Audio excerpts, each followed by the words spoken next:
Hello students, I am Sayon from the Department of Mechanical Engineering.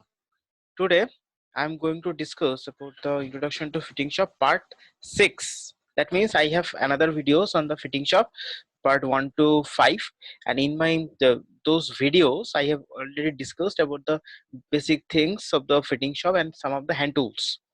Okay. Today, through this PowerPoint presentation, I'm going to discuss about the some of the other hand tools that we required in the fitting job. Okay, so these are the list of the fitting tools that we required for our fitting job. First one is work holding devices, measuring tools, marking tools, cutting tools, finishing tools, striking, drilling, and threading tools. Okay, so the 1, 2, 3, 4, 5, these 5 things I have already discussed in my previous videos. Please watch those videos. The video links are available in the description of this video. Okay, today I am going to discuss about the striking tool, drilling tool, and threading tools mainly.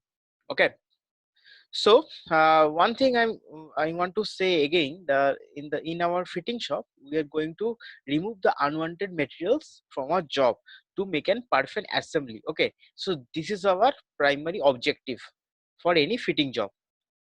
Okay. At first I'm going to my first slide, that is the striking tool.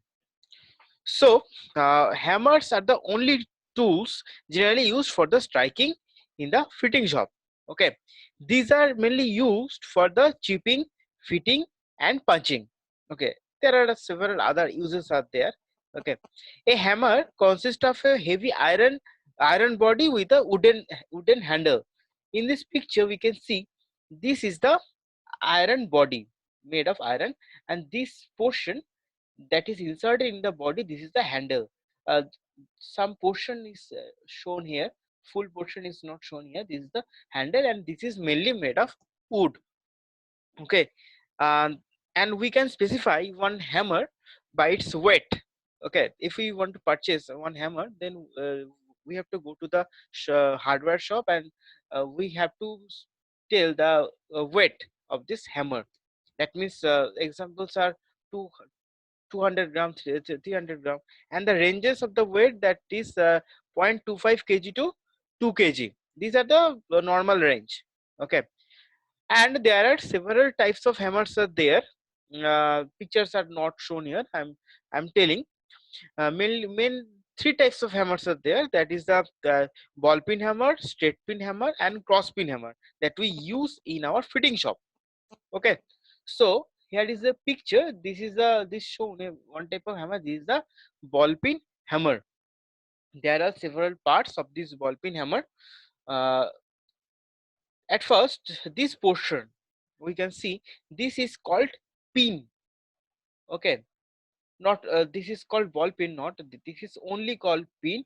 This middle portion by or the intermediate portion, this is called eye of the body. Okay, this is called eye, and this portion is called face. Okay, this portion, the face is also written here, and this portion, this is called neck. Okay, so these are the parts I'm telling again through this picture.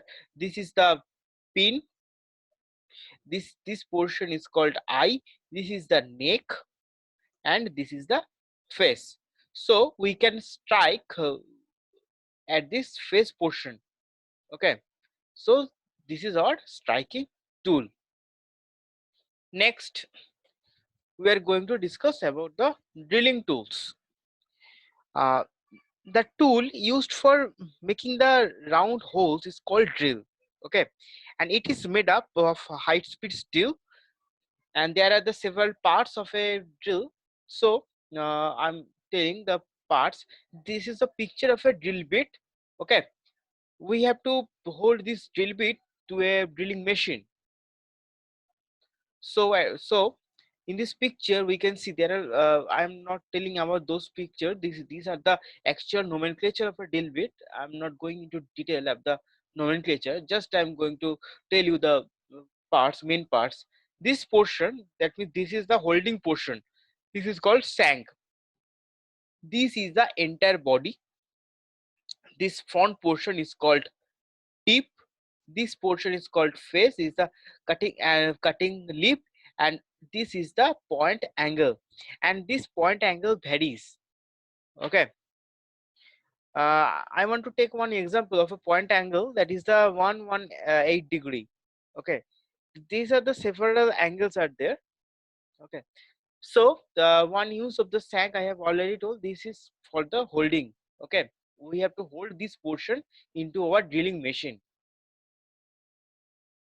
So this is our drill. Next is the important tool, that is the threading tools. There are mainly two types. There is the taps and tap ranges, and the die and die holders. Okay, we have divided into these two types according to their uses. So mainly we can do the threading, internal threading and external threading. So in the basis of this threading, we have distinguished these two types. One is tap and another is die. So at first I'm going to discuss about the taps and tap ranges. So a tap is a hardened steel tool used for cutting internal threads after drilling a hole. Okay, hand tap are usually supplied in the sets of 3 of each diameter and thread pitch. Okay, we can see there are mainly 3 taps are available in a tap set, and this is the tap range. Okay, in this tap, this portion is used for the holding. This portion is inserted here, and we have to tighten this handle. This is the movable portions. Okay, and there are 2 jaws in this tap range. These are the calls. One is fixed jaw and another is movable jaw. Okay, for the tapping operations, that means if we cut the internal threads, then we have to use these 3 types of taps. First one, this is called tapper or fast tap. Second one is the second and intermediate tap, and last one is the bottoming and or plug tap. Okay, so the all are the different. Okay, the bottoming tap is the last one that we use for the tapping. This is the smoother one with respect to the first one.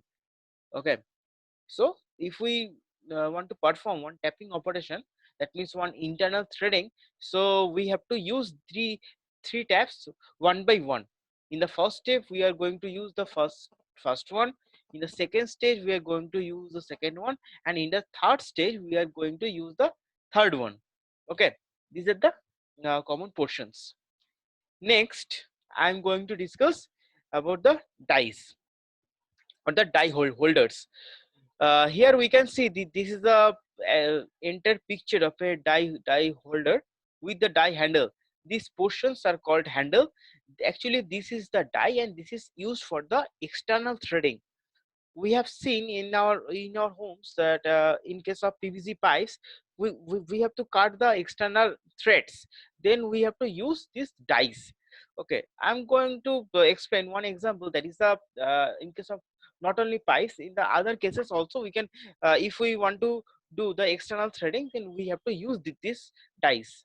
Okay, so one thing is clear, is that for the internal threading we have to use the tap, and for external threading we have to use the die. Okay, so thank you for watching this video. I'm going to discuss about the remaining portions of the fitting job in my next video. So if you like this video, please like and subscribe my channel. Okay, thank you.